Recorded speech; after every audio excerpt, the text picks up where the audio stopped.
ভাই দেখেন যুক্তরাষ্ট্রের ক্যালিফোর্নিয়ায় কিভাবে আগুন জ্বলতেছে। যতদূর চোখ যায় আগুনের লেলিহান শিখায় জ্বলছে বাড়িঘর গাছপালা। কোনোভাবেই নিয়ন্ত্রণে আসছে না আগুন। রাতারাতি কয়েক গুণ বেড়েছে ভয়াবহতা। গেল কদিন ধরেই এমন পরিস্থিতি যুক্তরাষ্ট্রের ক্যালিফোর্নিয়ায়।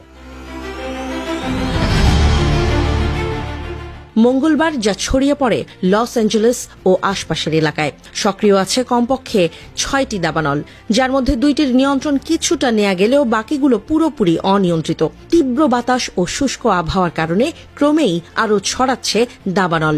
সবচেয়ে ভয়াবহ অবস্থা প্যাসিফিক প্যালিসেডসের। এরই মধ্যে পুড়ে গেছে অঞ্চলটির 64 বর্গ কিলোমিটার এলাকা।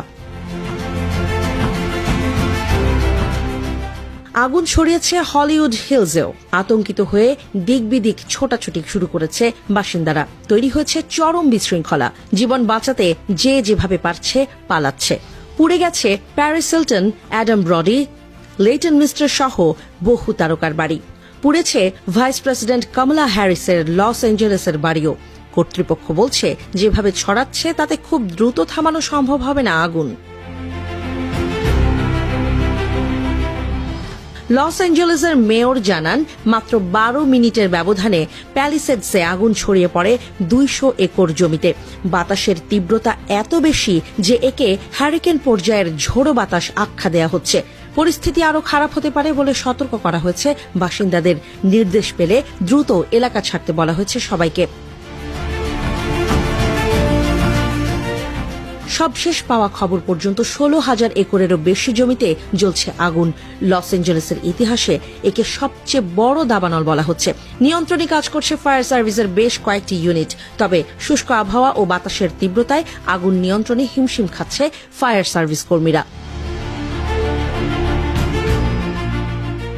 দাবানলের প্রভাবে মারাত্মক ক্ষতিগ্রস্ত ক্যালিফোর্নিয়ার বিদ্যুৎ ব্যবস্থা।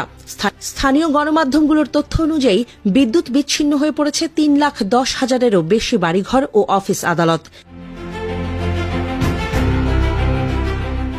ঠিক কিভাবে এত ভয়াবহ রূপ ধারণ করল দাবানলটি বা কিভাবে এর উৎপত্তি সে বিষয়ে এখনও জানা যায়নি কিছু।